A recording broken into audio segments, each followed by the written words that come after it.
Hello, and what is happening, Toronto Blue Jays fans? I am your host, Craig Borden, right here on Jays Latest. We're gonna have some fun talking Blue Jays trades, rumors, and unfortunately, the death of our winning streak. So let's all just step up to the plate and see what we can hit. So first things first today, we're gonna talk the Minnesota Twins. The Minnesota Twins are in a really, really weird spot for their season. And the question is what is going to happen? We got all stars like Byron Buxton are going to be, hitting the home run derby and all sorts of crazy going on that direction. But they are currently 5-5 over their last 10 games, 2 games under 500, 13 games behind the Detroit Tigers, who have just been running away with the American League Central. So the question for a lot of people is what is going to happen come the trade deadline? They have a ton of tradable assets. They have some really good youngsters. They have some that are in that middle to veteran age and under control. So who could be potentially tradable? There is all of a sudden a bunch of talk around pitcher Joe Ryan. Joe Ryan has had a very good start to his major league career in 5 years with the Twinkies. Currently this season he has a 3.8 WAR, 8-4 record, a 2.76 ERA at the age of just 29, 104 innings in this season, but he's got a major league leading 10 hit by pitches he's hit. So watch out, hitters. We used to have a guy that did that. That's on his way back. Alek Manoah was like that too at one point. So anyways, the Blue Jays obviously looking for pitching. Joe Ryan is, like I said, just turned 29 in the past month. He is got 2 more major league seasons on the current contract that he is on. Um, Obviously, this is not a subtle trade. You're getting a great pitcher for this season and 2 more to following. So the price tag on somebody like Joe Ryan is going to be sky high.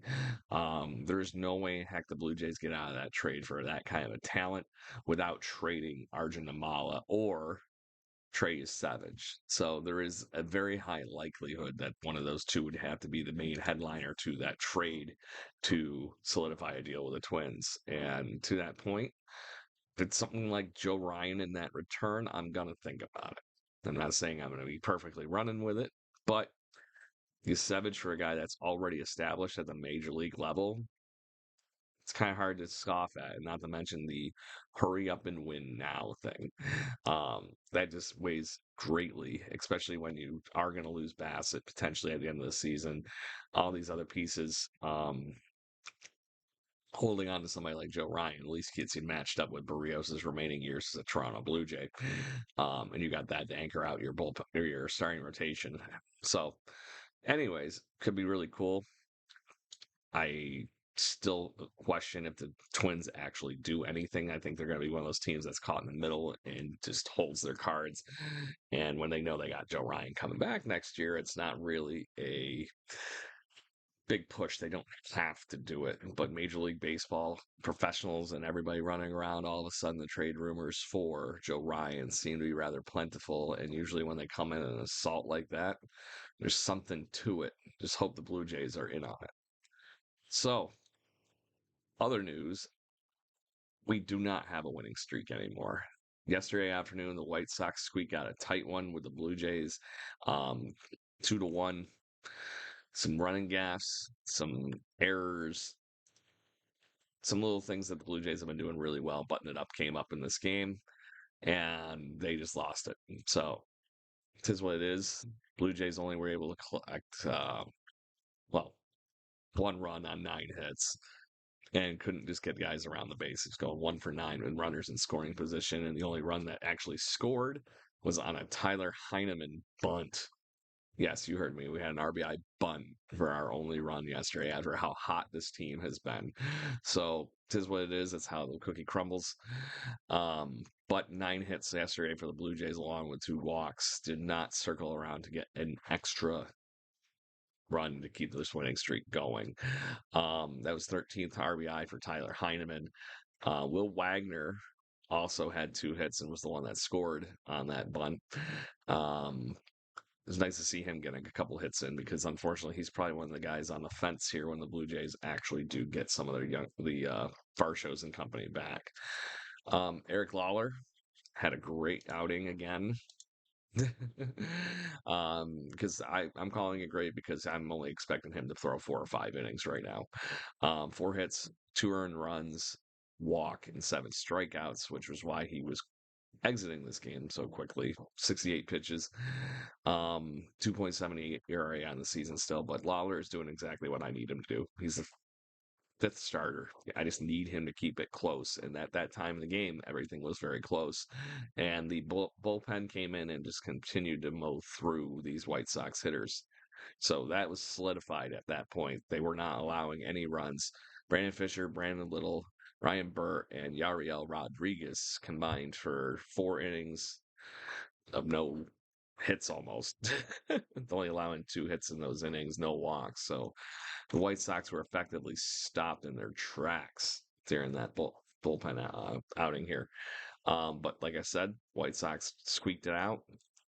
We could have had some chances for some more runs. Like I said, there's some very odd running replays that you can go check out with Vladdy kind of running wild and some other pieces like that. So tis what it is. But hey, we'll just pick it back up and go from there again. That happens sometimes. So, anyways, Blue Jays now are going to be off to Sacramento, where they're going to take on the not so Oakland A's, and they're going to have Max Scherzer on the bump. Luis Severino will be on the mound for the Oakland A's. Severino having a very rough season after signing a mega deal for somebody with his talents with the Sacramento A's. That was their biggest free agent contract in a very, very long time. His last 7 games have really inflated Severino's ERA. His current season ERA is a 5.3, but over the last 3 starts, he's allowed an outing with 4 1/3 with 5 runs, 3 2/3 with 5 runs, 5 innings with 7 runs, and that was against the Giants, Yankees, and Detroit Tigers. So it's been rough for him lately. Blue Jays need to take advantage of that and bounce back tomorrow, today being the off day. So Max Scherzer will be on the mound for us.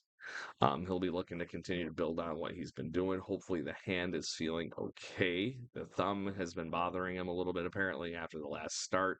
He was hoping the extra day rest and the therapy that he's been doing would actually be enough to counteract it. And then, obviously, he gets the All Star break here to be able to relax and hopefully keep that inflammation down.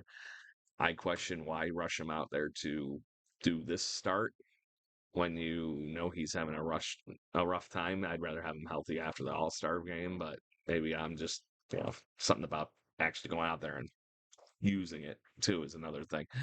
Um, so that's what we got. So, Blue Jays fans, make sure you check out the latest every morning here on Jay's Latest with me, Craig Borden. And don't forget to head over to jaybirdwatching.com and check out the latest from my other podcasts. We had a great fun time yesterday with my buddy Anthony, a Yankee fan, on our podcast talking all things American League East, the trade deadline, and including his wonderful brand, the Major League Brews. So make sure you check that out too. And we'll talk soon. Cheers, Blue Jays fans. Let's go.